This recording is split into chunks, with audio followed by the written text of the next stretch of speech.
Hello, and we are live with the second ever episode of the Bad Poker Podcast. My name is Chris Bean, and unlike other poker content creators, we have not been struck off this week. Joining me this week is, of course, my sidekick, Don Clemenson. Hello! And our special guest this week is Liam Hind, otherwise known as BigLiPoker. Hello, everybody. So, Don, what have we got this week? We've got... we're going to do a little recap of what happened last week and maybe what we've learned from it. I've got to hold my hands up to a mistake I made, and then we're going to get into... Well, we're going to introduce Liam, and then after we introduce Liam, I think we're going to get into some news, and then maybe bring up some of our running themes, some stuff that we've been looking up on that. I know, I think Liam's got a travel horror story that he can share with us. Or two, maybe. I've got a few. I'll be selective about the ones I share. And then, yeah, that should be enough to keep us going for the hour, I think. Cool. So, Liam, you're new to the poker world. Why don't you tell us about yourself? Yeah. Well, I actually sort of first got into poker. When was it? I played first when I was 16 on a rugby tour in South Africa. Oh, cool. The older chaps decided to have a poker game and obviously went looking for the easy money amongst the youngster fellas on the tour. And I ended up, I think we played sort of every other night and ended up winning once and coming second a couple of times. So I was sort of got into it for a little while. And then before 18, for some stupid reason, I sort of fell out of love with it again. And then sort of during COVID, I flirted with it a little bit and then got really into it sort of 3 years ago. Mm-hmm. Started sort of looking at how the game's developed, obviously, since I first learned about it. Started playing a little bit and then watching people. And was working part-time at the time, so I was like, you know what, I'll try to find a job. Applied for a job in the industry and then ended up becoming a part-time editor for Spraggy. Okay. And then in a team meeting one day with like the content team, they said they needed someone to come film at APAT Paris last year. And I was like, well, I actually film as well. Went there and then, yeah, sort of followed Spraggy and some of the PokerStars guys around with a camera for every EPT and some of the sort of smaller events as well. That's sort of how I got my start. And then I did a video with Marley where I was in front of the camera for the first time around this sort of time last year in Cyprus. Mm-hmm. And then one of the guys on the team I work with was like, you know what, you're really good in front of camera. We should partner up and just make stupid videos. And yeah, released our first one in February. It went quite well. And then, yeah, continued to make content. And here we are, still being stupid in front of camera. Well, that's the best way to be. So, your recent videos like really popped and there's had several thousand views where you're the river god, essentially. How did that come about? I can't actually remember how the first conversation happened, but we spoke about it, and then yeah, we just thought it'd be funny if there was just the idea of all online poker was just controlled by a company that were just behind the scenes. And I'm sure as everyone who's played online poker feels like there is someone behind the scenes controlling the cards at points. Some people genuinely believe that. I mean, yeah. Literally genuinely believe that. Do you know what I mean? Yeah. So yeah, we just thought it was a really funny concept, and then built it out, filmed it. We didn't expect it to do as well as it did, to be honest. That was kind of a shock because obviously we're still quite new in the content world. So we were like, oh, if it gets 20,000 views, we'll be ecstatic. Mm-hmm. And yeah, it's nearly 500,000 or something. That's insane. Wow. Yeah, that is Yeah, and incredible. there's been quite a big reaction from some players because I saw Seffi Poker and a couple of others, like big names, like have commented on it. Yeah, yeah, no, it was really nice to see. Obviously, there's a little joke towards Fedor in there and Spraggy, and they both took the jokes very well, which is nice. Have you still got the picture of Fedor? Yeah, it's in my mum's house. So I keep we filmed it in my dad's summer house, basically, where he's got like a little bar out there, and I just keep moving the pic. They keep telling me to take it away, and I just keep moving it and placing it in different parts of their house to see if they notice. So yeah, I've still got it. It's a great video. I love it. There's so many great jokes packed into 2 minutes. My favourite is when you say you started off in the burn department. I think that just kills me every time. It's fantastic. Yeah, thank you. And you've also worked with Caitlin Kametsky, who's a very funny character in herself. How was it working with her? Yeah, oh no, she's great to work with. She was really accommodating, actually, because it was a bit of a struggle on the day. She was commentating at the time, and I travelled down to London. I don't live too far from London, so I travelled down specifically to film those. So we've got another piece that we've done with her that we're editing at the moment that will be coming out soon. But no, she was great to work with. Honestly, a pleasure. And yeah, as you say, she's really funny. Yeah, hard to match her energy, to be honest. She's yeah, I can imagine. Yeah. And have you got any more collabs coming up? We've got a couple in the pipeline. I don't really know if I should say too much because nothing's been like fully sorted out. But we're always open to collabs, and just to the nature of me working with a lot of the pros and whatever. I know quite a lot of the people, and some people have been very willing to say they'll do something with me. Yeah, one I need to get on the books that it should have happened over summer was doing something with Benny Glaser. So if you're hearing this, Benny, we will get it done. I mean, that's interesting. Benny's not known to be quite an out there character. No, I'm good friends with him. I like the guy. He's and obviously he's had an amazing summer. So I was just messaging him over the summer saying congrats and stuff, and then asked him if he'd be interested in doing something. So I think there's definitely a funny angle we could take with someone who's a wizard at mixed games like he is, and me who's barely grasped Texas Hold'em. Yeah, well, after what we were talking about last week, Chris, you need to get him to come down with his money in an Asda bag for life. Yeah, absolutely. Yeah, like the WSOP Europe a couple of years ago, everyone else had like Gucci bags and stuff like that. He had an Asda carrier bag from his like local Southampton Asda, I think. So, that's fantastic. Yeah, just keeping it real.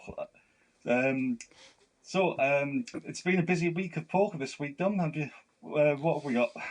Yeah, well, as I said, first of all, I need to have some corrections and clarifications from last week. Liam might remember this because I think he was there, but during the Irish Open, in the Crackden, they have various entertainments on every night, and one of them was Play Your Cards Right. And you get asked a question to begin with, and whoever gets the question right or closest to the answer gets to turn their cards over first. And the question was, in what year did the Irish Open start? I got it wrong. The other guy was closer than me. He got to go first. He completed his Play Your Cards Right, and I was out in the first round. And I got so much stick as Irish Open official reporter for not knowing when the bloody festival started. You'd have thought that those dates would have gone into my head by now, but apparently not. So when Christopher last week said that Colette won the first Irish Open in 1975, I was very confident. Yeah, I think it was 50 years. And it wasn't. It was 45 years. The first one was 1980. So I'm hoping at long last that's gone in my head. The other thing I wanted to mention was just to say thanks to everyone for the feedback we've had. It's been great. We've not got huge numbers yet, but I think I can speak for you for saying we've had more than we were expecting. Really, we expected to be completely ignored, and we've had a a really good response from people. Yeah, I mean, I was expecting single digits. We've broken double digits. I'm happy with that. So. Yeah, exactly. Yeah. You have to use. I can't, run out of fingers, so we can't ask for more than that. I did notice that on the YouTube channel we've got 5 subscribers and only 3 likes, which means 2 people subscribed who didn't even like the show. So if we could keep that up, I'm all for that. I'll give my mum a ring after the podcast. But yeah, no. So that's kind of my reflections on what happened last week. That and the fact that I'd forgotten how long audio editing took, especially when you haven't used Audacity for 15 years. So that was a very steep learning curve last week to get the Spotify version out. Hopefully, I'll be a bit quicker this week. But yeah, that was our story. But I believe you probably want to move on to the news now, do you? Yeah, so WSOP Europe's been on this week, and there's been a couple of big winners. Martin Cabral won his 5th bracelet. Controversial character. What's your opinion of Mr. Cabral, Liam? You know what? I don't mind him. Mm-hmm. I don't mind guys that talk a lot of crap at the table, want to put people off if they're playing around. Like, I know some people can find it very abrasive, and I guess like at the higher stakes as well, where people are trying to concentrate as much as possible, I can imagine it's very, very off-putting. But like, I think if you want poker to sort of grow a little bit, you need outlandish people to hate or people to love, either way, right? Like you need characters, and he's one of those characters that I think maybe gets too much hate for what he does, I would imagine. No, I don't mind him. I think there's a very interesting split between people that watch him and people that play with him. And for I mean, this is just purely anecdotal. There's no scientific research behind this, but from what I saw, particularly during the summer in the World Series, the people that were watching those streams loved him, and obviously the people that had to sit there and play with him, not so much. And I agree with you that it is, you need characters. I think the problem is that the people sitting with him are the people that pay for the game. Poker's a very unique sport / game in that sense. There are no spectators essentially. I mean, if you go to, even at the World Series, until the final table of the main event, you might have 3 people, 4 people watching a final table, maybe 10 if you're lucky, and they don't pay to get in. There's no such thing as paying spectators. In football, rugby, cricket, whatever, your spectators can say, we pay for this. We're helping keeping this game alive, and our voice counts. You don't really get that in poker because the people that are keeping the game alive are the people that are having to play with him. So I think that's. I don't know what the answer is going forward, but it's a tricky situation because the people that are watching tend to really like him. The people that are playing don't, but the people that are watching aren't funding the game. But carry on, sorry. Yeah, I think just I think it's just his character. I just don't think he has an off button, and he just goes and goes and goes like a Duracell bunny. But I think he's probably on the spectrum somewhere. Mm-hmm. I don't think he's putting this on. I think that's who he is. Whereas, like in comparison with say like Will Kassouf, he's just an A-grade bellend. So, well, I think there's a big difference between him and Kassouf. Yeah. And I was thinking about this earlier in the week. Cabral, generally speaking, these big generalizations, but Cabral generally punches up. Mm-hmm. Cabral, he will sit with the biggest players in the world, and if he's picking on something, poor old Alex Foxen. I mean, he really got it in the neck during the World Series. Every video I saw coming up on Instagram seemed to be Cabral giving Foxen some stick. But Foxen's a big boy, and he's got a big bankroll, and he should be able to handle it. The main difference for me between him and Kassouf is that Kassouf picks on people who he thinks are weak. Mm-hmm. And I don't think there's an excuse for that. At least Cabral is taking on the big guns. and I've got much more respect for him because of that. Yeah. I've got a personal anecdote, actually. Last week I played with Kasuf. Oh, wow. Okay. Oh, dear. And no, it's not what you think, to be honest. Whether it's because it was just a 150 turbo or whatever, and he doesn't care about it, and like he doesn't need to try and gain the edge that he normally gets. He was actually fine at the tables. I mean, he did bust me and then goaded me to buy him back into the tournament, but I ended up cashing and he didn't. So he actually made me money by goading me to come back in. So that was quite funny. Did you do a chip count at the break just to make sure you didn't?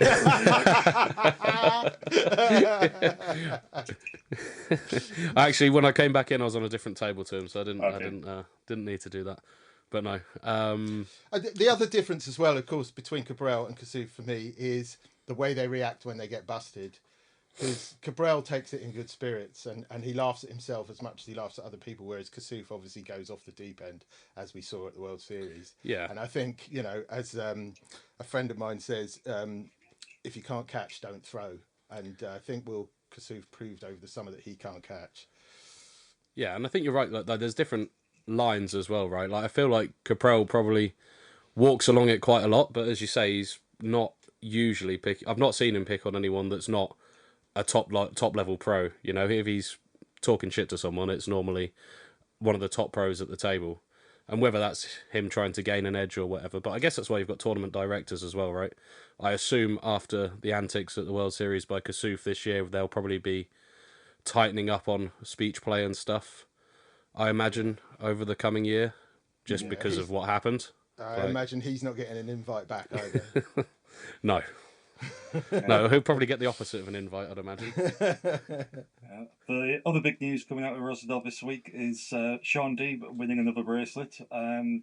Obviously, he had the prop bet to lose all the weight, but it seems that he's put it back on now. So, do we think fat equals more equity and more bracelets? Oh, that's cruel, Chris. That is cruel. I must admit, I've not seen any recent photos of him. But as long as he's happy, I couldn't care.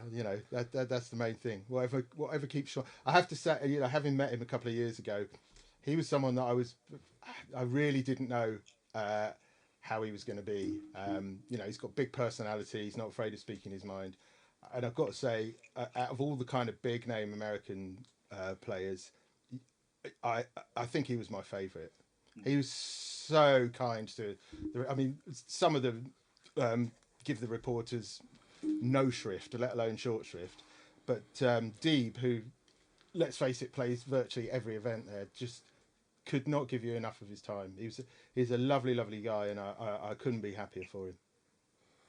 Nice. I was just about to say maybe he's made enough money over summer that he's like, with the prop bet doesn't matter, I'm just going to be happy. I mean, you can't beat the chicken fingers, so... just on touching on the WSOPE, I've seen a lot of talk this week about, again, because it comes up every year with the online bracelets as well, and WSOPE Europe about cheapening the bracelets. How do you guys... Liam first, how do you know what's interesting? I was actually thinking about this earlier. Obviously, you sent me like the running order for the show yesterday, and I was thinking about it, and I was like, I think even at the World Series now, there's like a magnitude more bracelet events than there ever was before, right? Not to say that's a bad thing. I guess like it comes with the territory. When your tournaments grow in size, then obviously the rewards need to grow in size.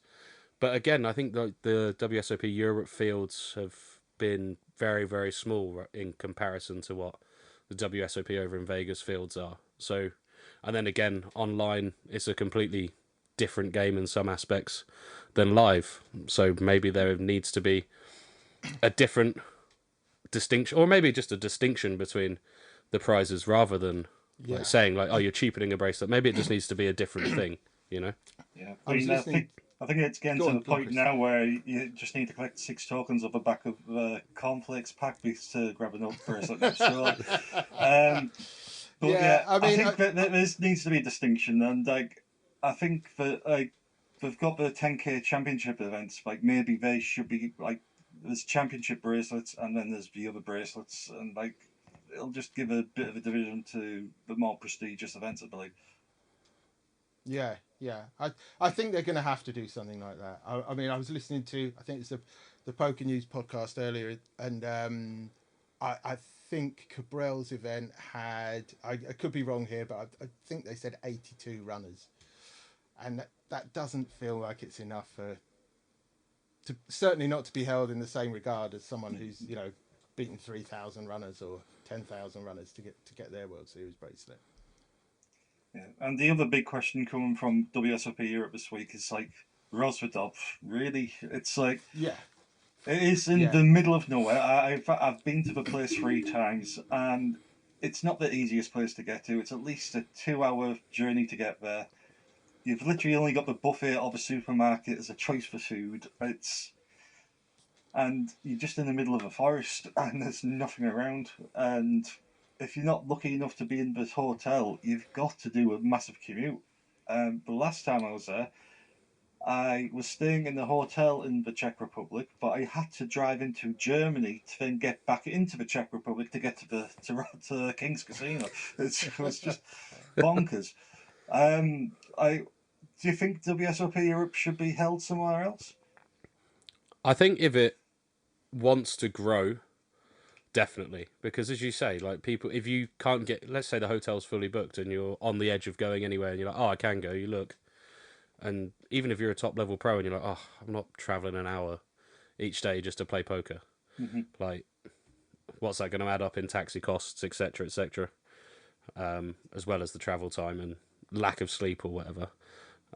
So I think taking it somewhere more accessible would definitely be the potential to then increase the field sizes and make it bigger games and what have you. Yeah, I've seen a lot of people commenting on it this week, and they're basically all speaking with one voice. I think everyone's saying the same thing, is that WSOPE should probably be held in a different venue each year. And even if that's not the case, then it's probably time to rest Rosvedov, because it's good. It just is so difficult for players to get to, and it's not generating the fields that a WSOP event should. Absolutely. And also the PokerStars EPT Malta has fired up this week. Has anyone been keeping tabs of what's happening over there? No, I'm very sad because I've been to every EPT since EPT Paris last year. So right. this is the one I'm not actually at. So. Have you said something that's upset Spraggy? Is he no, he's he's having his baby, isn't he? So of course, so he's not there. Yeah. So I'm back home.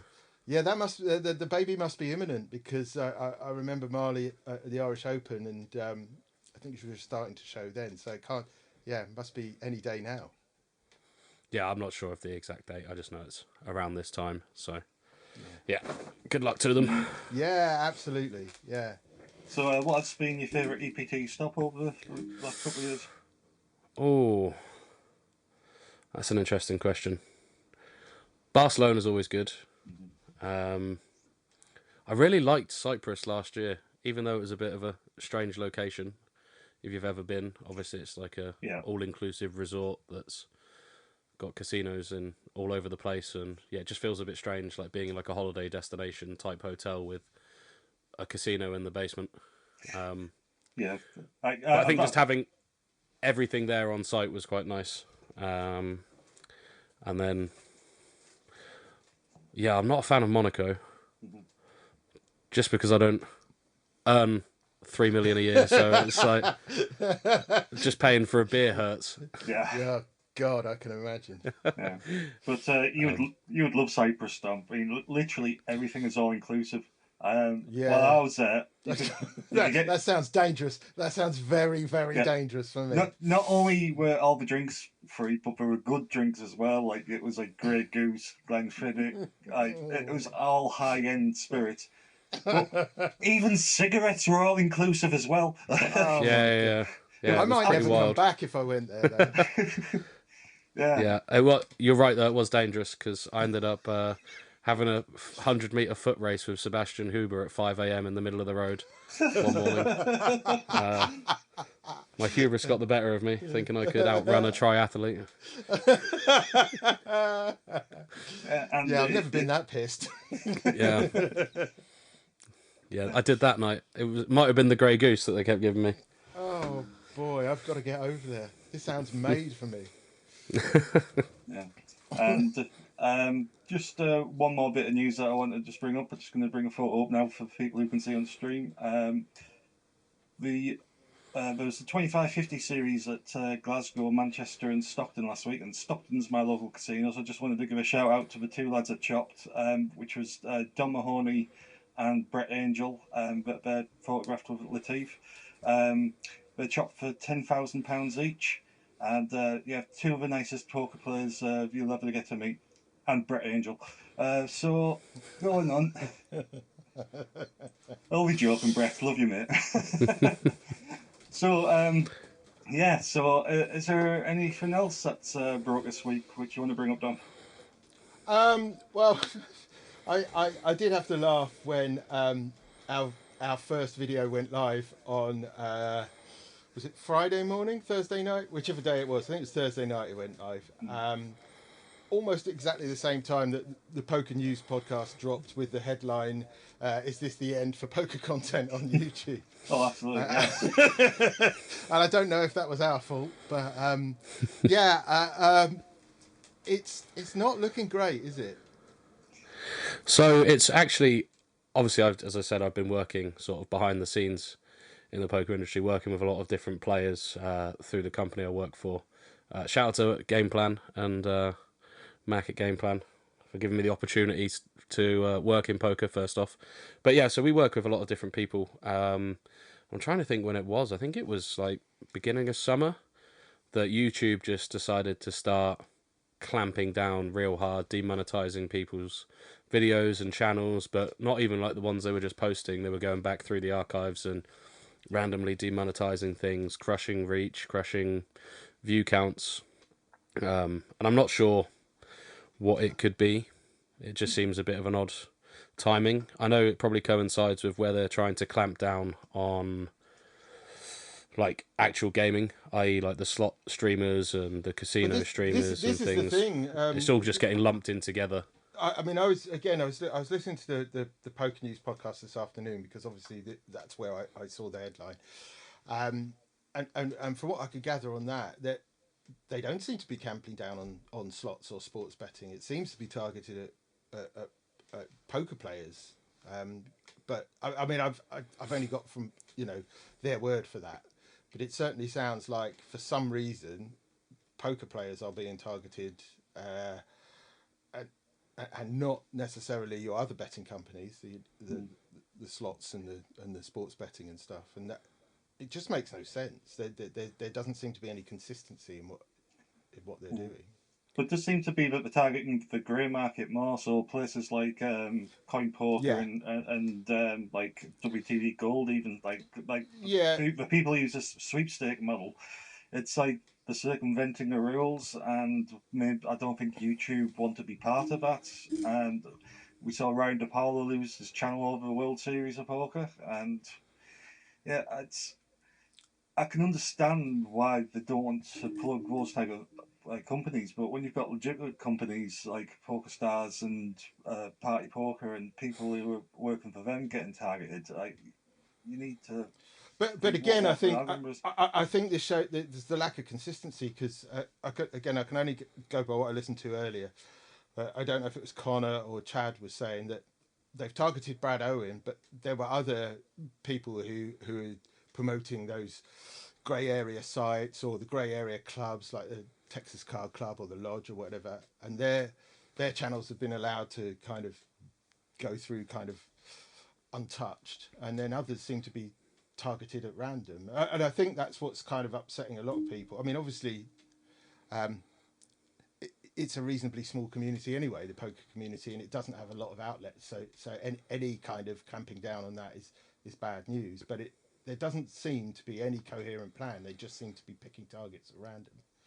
I think it must be some sort of AI program that's running in the background doing it, just because it's like, even with the guys we work with, like, it's not every single video that goes out, and the difference between one video and the next is not apparent to us. So whether there's something in the transcript that has been auto generated. That they go, there you go, bing, that's it. That we've got them.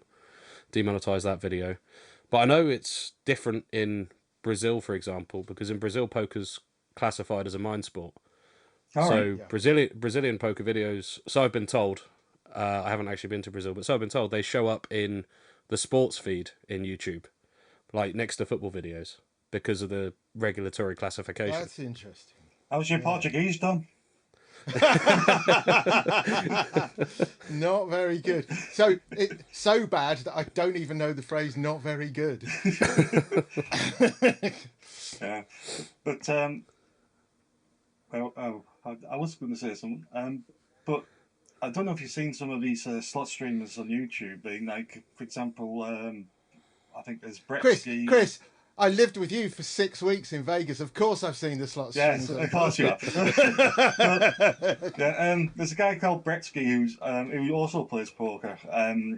I watched one of his videos recently, and he's doing like $500 spins in Vegas casinos, and it's like, where's he get? Is he generating that much money really, or is it just casinos paying him so he could play like these absolutely degen stakes? It's like, it just doesn't feel real, you know.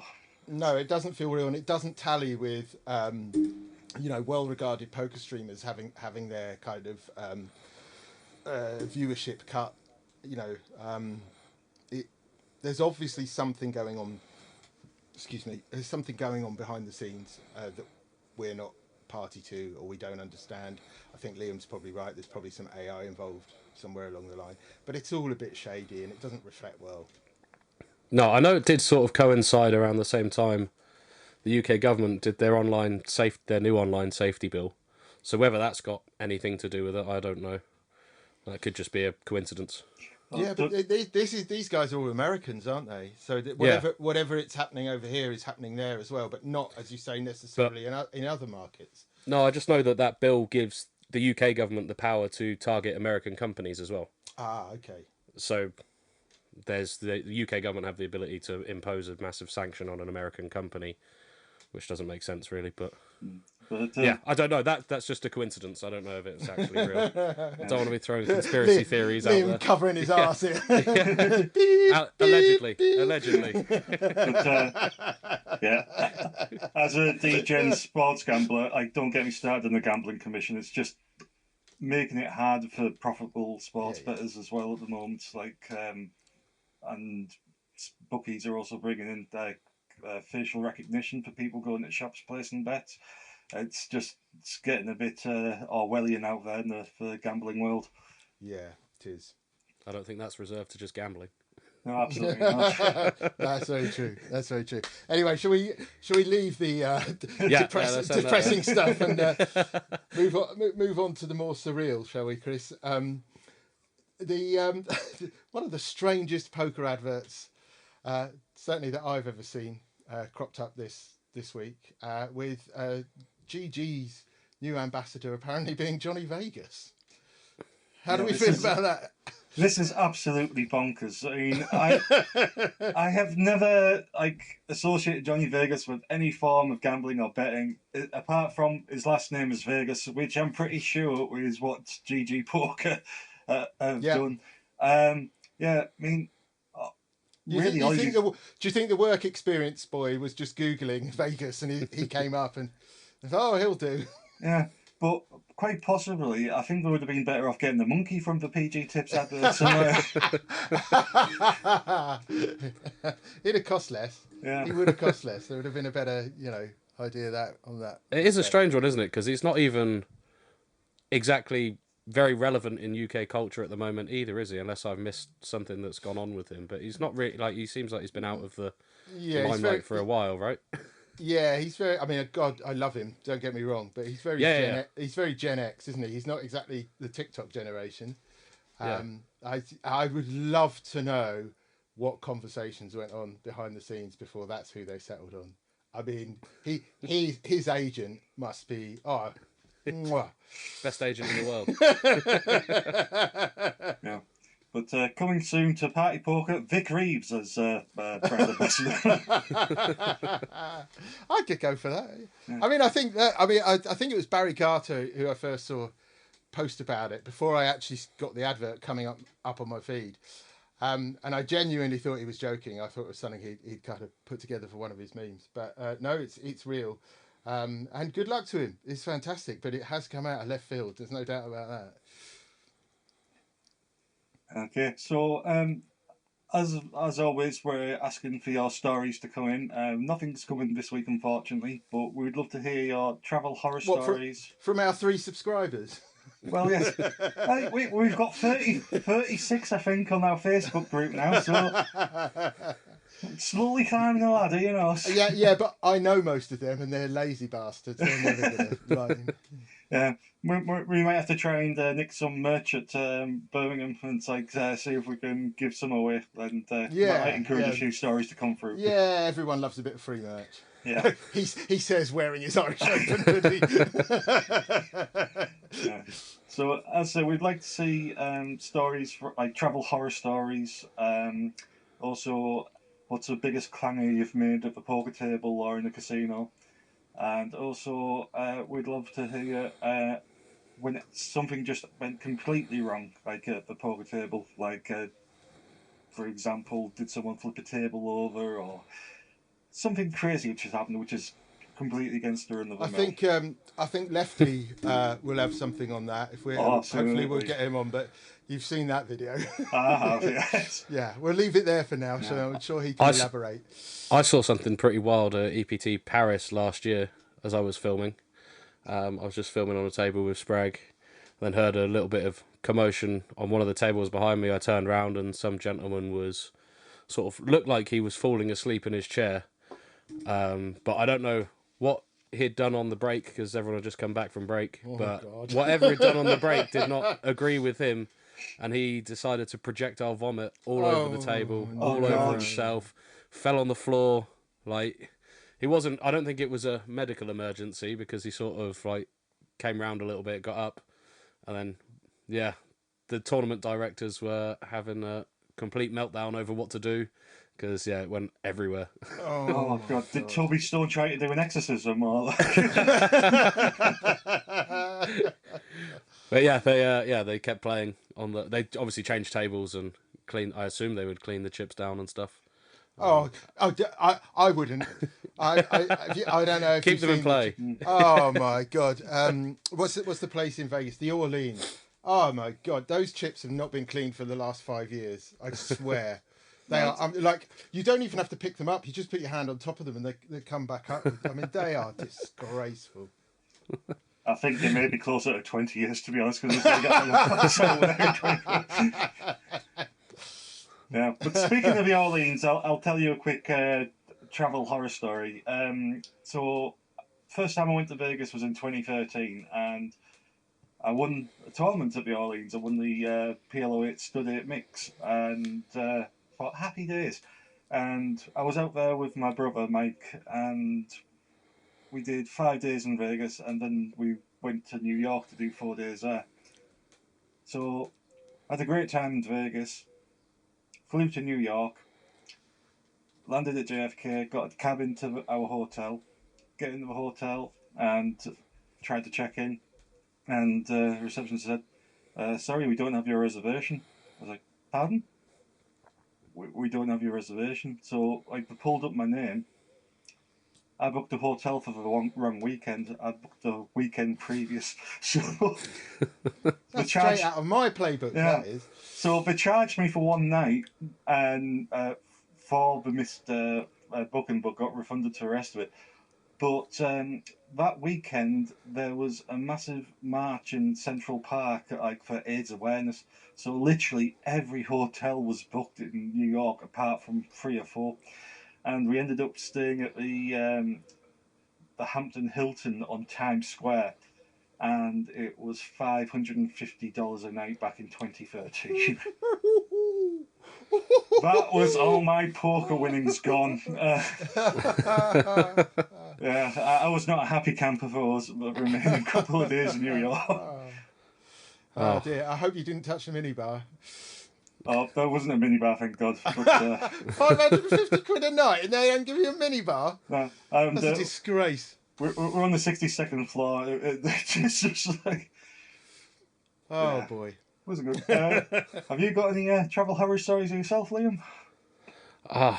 Yeah, I do have a couple. I'm just trying to think what I want to divulge. Yeah, I mean, you've got to change the names to protect the guilty. yeah, I mean, there's to be fair, there's nothing, considering the amount of travel, there's nothing not like that, not like I've missed a hotel and had to pay an extra, God knows how much it was, but it doesn't sound like it was a cheap one. I think, like, most recently in Barcelona was probably one of the worst ones. So went on a night out at the end of my stay there and probably got a little bit too merry, ended up in a club in Barcelona. Was outside at about 3 a.m. I think it was, and I was like trying to figure out where I was, how close the hotel was. It was round the corner. I should have known this because it was literally, I was at the back of the hotel where the club was. And then my phone got stolen from me. Oh, no. So I jumped in a taxi. By the time I got to the hotel, I forgot that my phone had been stolen, and then sort of came around and was like, "Where's my phone? I need to pay you." I was just like, because I didn't take my wallet out. I was like, I'll leave my wallet in the room with like the rest of my stuff. And I was like, "Oh, I can't pay you, buddy. Sorry." And just jumped out into the hotel, ditched him, went upstairs, and was going home the next day. I think my taxi was picking me up at 8:30. God knows how I woke up, but I woke up at 8:20 on the dot, bolt right up out of bed. Luckily, I was still clothed, Please so I didn't don't have to tell worry me about. it's the same guy. No, Thank God for that. no. But I rushed, threw all my stuff into the suitcase. Was like, remembered my phone got stolen. Was like, oh crap. Jumped in the taxi ride to the airport. I was like, all right, sweet. I got my taxi. It'll be fine. I'm gonna be getting home. I'll be getting the flight home. At least I've not missed that. That would have been real bad. And then I go to pay for the taxi. Doesn't work. I take my other card out. That doesn't work. So I'm like, all right, I'll just pay on my credit card. I'm sort of worrying. I'm like, oh, I don't know what's happened. And it's not until I get to the UK, I plug my laptop in, got my banking apps, and both my bank accounts that were on my phone had been completely drained. I ordered about 10 taxis between the hours of 4 and 5 a.m. Totaling like £600, I think it was. Oh, Jesus. Yeah, which kind of sucked. So that's quite a horror story. Luckily, like, the transactions were very, very suspect, ordering that many taxis in such a short space of time, that I did get the money back sort of a few weeks later. But yeah, there you go. It was a heart attack for a little while. I'm also wondering how the hell they did it. It was just the ones that were on my Google Wallet or whatever. So luckily, I didn't have my main bank account. They were just like ones I top up to spend money. Right, so that does not sound fun. No, but at least I got my plane home. That's the main thing. Cause yeah. Imagine trying to pay for a plane ticket with no money. Oh boy, oh boy. Yeah. So, have you got any stories to tell, Dom? No, not from the travel. Like I said last week, I know I'm jinxing myself now. I know I am, but I really haven't had any problems traveling with poker. I had the slight scare on the runway last year, and that's literally it. So yeah, expect me to have a big one soon. But, yeah. Yeah, where are you going next? I'll turn up just to give you a story. I'm scared to walk to the shops, to be honest, at this point. It's got to be around the corner somewhere. But I think there is a travel story that we can tell, though, Dom. I mean, I was blown away by this fact, but this year at the Irish Open was the first ever time Dom stayed at a hotel. Yeah, that's true. How many years have you been on this earth again, Dom? It's not quite strictly true. I've spent a night in a Travelodge, but I've never been to like a proper hotel where there's more than like 30 rooms, and where people come and knock on the door and say housekeeping and stuff. I don't know, mate. It's just not the world I've moved in. And there I was, 53-year-old man asking Chris, how do I do this? What's this key card for? What do I do? Where have you stayed before? Do you just carry a tent around with you? Yeah, usually I do like roughing it. And of course, when my first kind of trip in poker was when we did the World Series in 23, and that we got an Airbnb for that, so that all of that was kind of taken care of. And I don't know how it's happened, but I'd avoided hotels up until sort of Easter this year, and I had to get Chris to hold my hand. Yeah, I had to like baby step him in the for the buffet breakfast in the morning. He didn't realise that you could help yourself to everything. I was scared to touch anything. It's like I've heard horror stories about the minibar. It's like, if I eat this sausage, am I going to get charged 20 quid for it? Yeah, but by the end of the stay, you were just like pilfering like 6 sausages, 4 bacon to a sandwich later on. Absolutely, mate. I was to be honest, and you guys all know this, but when you go and work those things, you don't get paid till the end, and they're not cheap places to eat and drink. No. The beers are kind of 7, 8 quid, maybe more. Food is 10, 12, 15 quid, even for like a burger. And then you're working there for 12 weeks. 12 weeks. When you're working there for 12 days and you haven't been paid, you get to the end of those 12 days and you are really on fumes. And those sausages wrapped up in a bit of tissue at the breakfast bar, they all help. You were at the Irish Open this year, were you, Liam? Yes, I was. Yeah. I had a really good time this year. Yeah, what did you think of it? I love, you know what, it's probably one of my favourites to work, especially because working, most of the tournaments that I have worked previously have been with PokerStars, and when you're away at a PokerStars event as a PokerStars employee or adjacent, you're not allowed to play anything, even the cash games. So obviously the Irish Open is affiliated, it's not a PokerStars event per se, so it's one of the only events where I actually get to jump in and play a little bit of poker when I'm away. But yeah, it's also, the environment's incredible. The series is really well run. Everyone seems to be there for a very good time with some poker in the middle.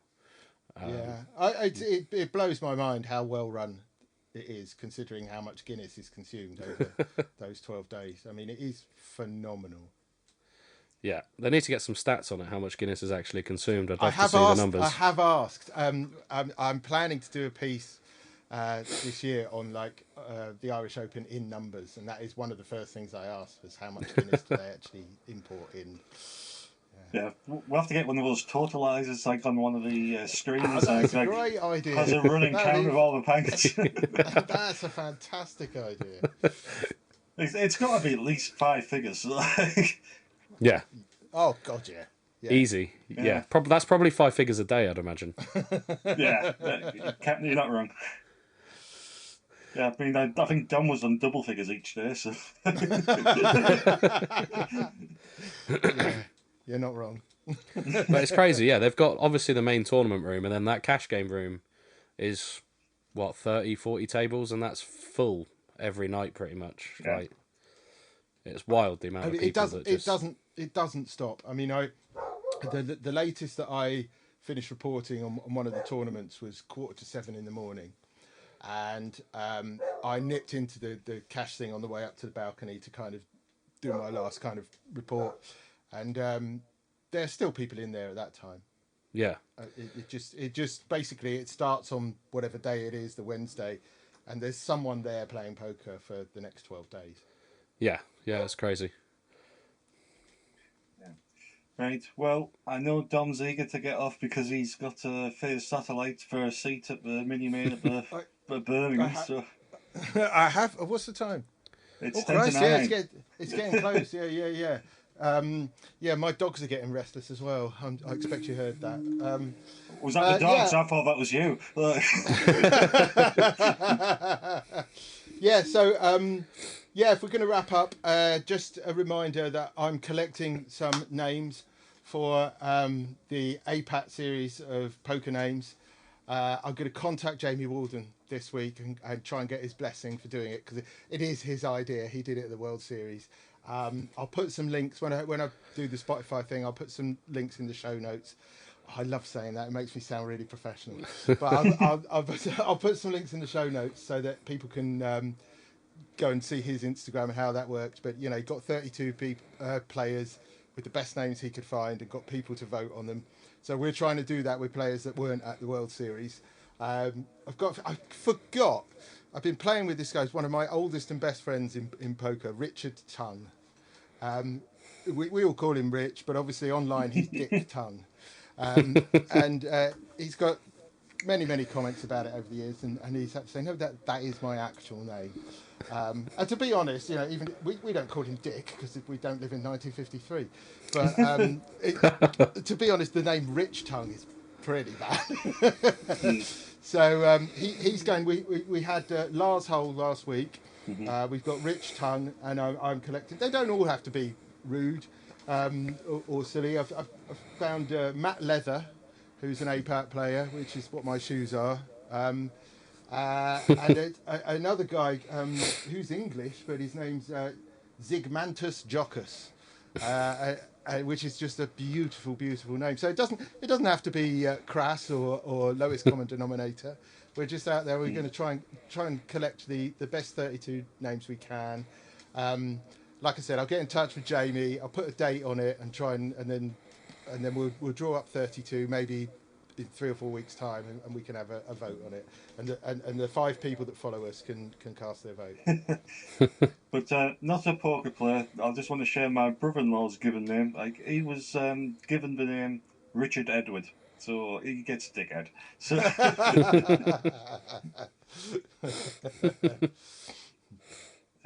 yeah, but that's all I've got, Chris. To be honest, that's more than enough for me to work with this week. As I said, I was I was quite shocked by how much work there was to do putting this all together and editing it. And hopefully I've learnt enough last week that I can do it a bit quicker this week. But yeah, I'm going to have my hands full as it is. Okay. So we'll leave that there for this week. Please like, subscribe and follow, press the bell, do whatever you need to do. And join our Facebook page as well. Drop us an email at beananddumpshow@gmail.com. Yeah, and if you haven't seen Liam's videos, do check them out because they're very funny. Absolutely brilliant. You'll be 100% entertained by him. Especially the Caitlin Kamensky one is absolutely hilarious. The poker photographer one as well. When the players spot the photographer, that's a great one. Yeah, but long may it continue, Liam. And thank you, guys. Yeah, well, thank you for joining us this week. And as I say, I hope you don't get too big to come on again sometime. Oh no, I'll be back. Maybe with a suit and a cigar next time. Who knows? Yeah, and a GPI award in the background. Yeah. So, cool. Once again, thank you and good night. Night.